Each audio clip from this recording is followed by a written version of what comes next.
Hello. So you can say that in the beginning, in my beginning, um, during my childhood, I always had a connection with something otherworldly. Uh, I suppose you could call it magic. I think that children have a sort of special connection with that, whatever you want to call it, connection with something extraterrestrial, otherworldly, spiritual. Um, for sure, I considered it magic, and it's something that I just it was second nature to me. What I would do as a kid is I would open the refrigerator, the freezer, and I would allow the cold air, the cold dense air, to fall on my head, the crown of my head, and I noticed that when that happened, I would get like shivers and tingles down my spine. And I didn't know at the time, but I was activating Kundalini or something. I don't necessarily want to say Kundalini specifically because I don't necessarily know terribly too much about that. But I was activating my spine, and which energized me and also allowed me to connect to that magic that I always had a connection to. And this is just one of the techniques, but you could use any technique that you wanted. This connection that I had to magic, this recognition that I had to magic, um, I knew it was something within. I always knew it was something within. uh, because I always had access to it. It was always there. It was always available to me. Um,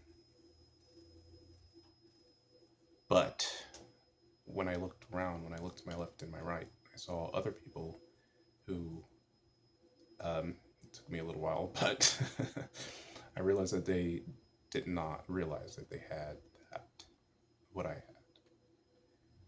Um, and perhaps one of the reasons why I'm here, why I decided to come here to this planet, was to, um, in one sense, reintroduce people to that connection that they have, but they've lost because they forgot about it. They haven't really lost it, it's just that they forgot about it. So I'm here to reintroduce that, but also here to express that it is possible, that that it's there, that it's a real thing, and that everyone has access to it. Now, if you don't believe that, it's fine. Um, if you don't trust it, it's fine. If you don't accept it, it's fine. But I'm here to say it's true. It's been my experience. It's been my whole entire life. Um, not only not only as a kid, but as an adult. You could say that as a kid, I definitely had it, like absolutely without any shadow of doubt. As I grew up and experienced trauma and the suffering that is so common with the so-called human experience, it was lost to me. But now that I'm growing up even more, I am reconnecting to that. And it's a very interesting sort of wave. You could say it's a sine wave. You're up and then you're down and then you're back up again. And I guess that's the sort of roller roller I cannot say roller coaster of life. Um, and Sometimes things need to happen a couple times before it just clicks. And yeah, it's the whole roller coaster, the whole drama of it all, of life, of this earthly experience is uh, it's fascinating. uh, as a spiritual person, I suppose we call it the awakening experience. Um, I mean, that's what it all comes down to. In breath, out breath, um, waking state, sleeping state, same thing. And you do it over and over and over. You do it every night, actually. You do it every second because we breathe in and out every second. It's just you're either in one or the other state. But last thing I really want to say in this video is what is a human being? What is an earthling? Um, we tend to define that as, well, unfortunately, we define it as that which is separated from God. Now, you might be a religious person or a spiritual person.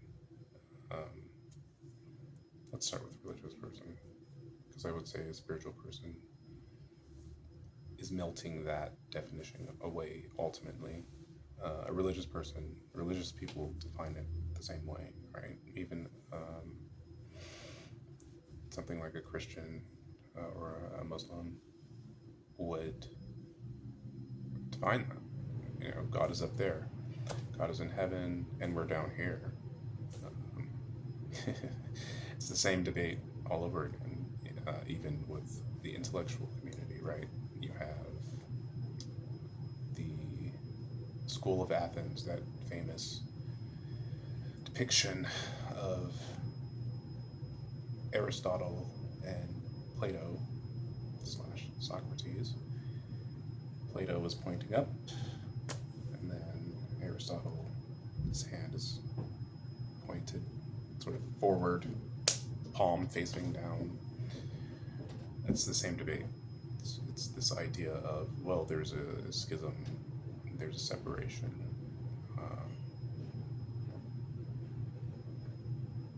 You might be irreligious, you might be an atheist, you might be secular. You might say, what are you talking about? I don't even believe in God.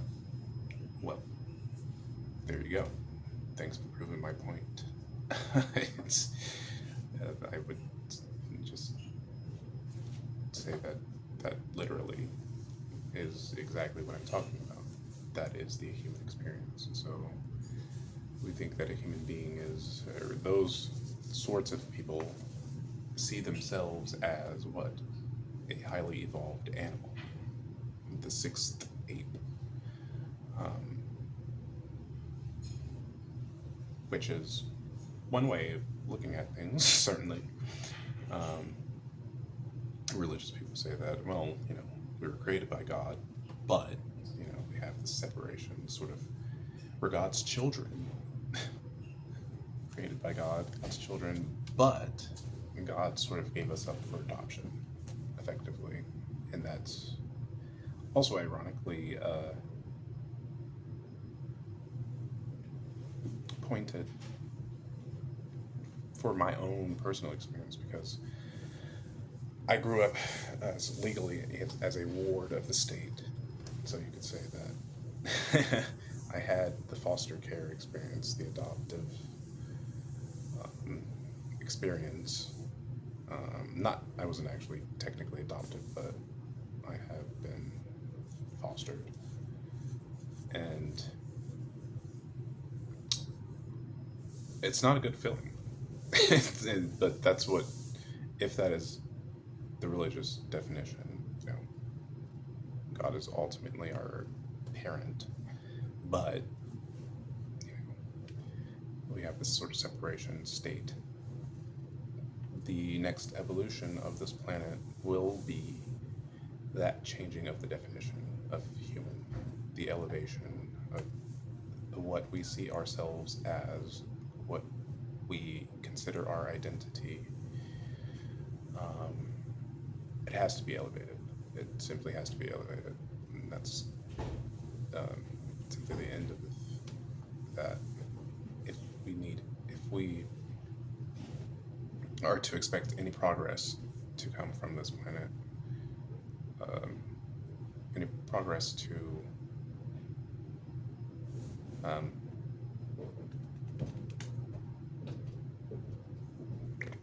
what do I want to say? Any progress to actually manifest. There we go. Manifestation. uh, so yeah, we need to elevate what we see ourselves as, and what will that become? We will go from human being as a separate being, as a separated being from God, to a human being a co-creator of God, an actual child of God. If God creates, so do we.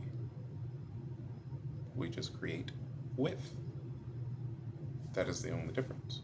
We co-create, and instead of being the creator, we are a supplemental creator, and that is our role. And we will slowly learn this truth as this planet, as the human consciousness, the collective consciousness of the planet grows and evolves and sort of awakens. Becomes the out breath is finally out, and we need to get some in breath, which is the elevation. Um, but yeah, so I'll talk a little bit more in my next video about my childhood and that magic, that connection that I had and still have, and that everyone has, even though they forgot about it. And yeah, we'll go from there. But this is the first thing that I wanted to say. This definition of human, which is an unfortunate definition, a lowered definition, but it doesn't have to stay that way. And it won't stay that way. We will step ourselves up and step up to the plate for so that we can walk in the light and truth of God and see ourselves as we really are, as God's children, not separated and not uh, disliked or shunned or, you know, basically waiting to be punished by or hated by or judged by God. We are loved by God, and that is something that we need to just grow to accept. The love that God has for us is completely boundless. But anyway, I'll talk about more of that later as well. Good day.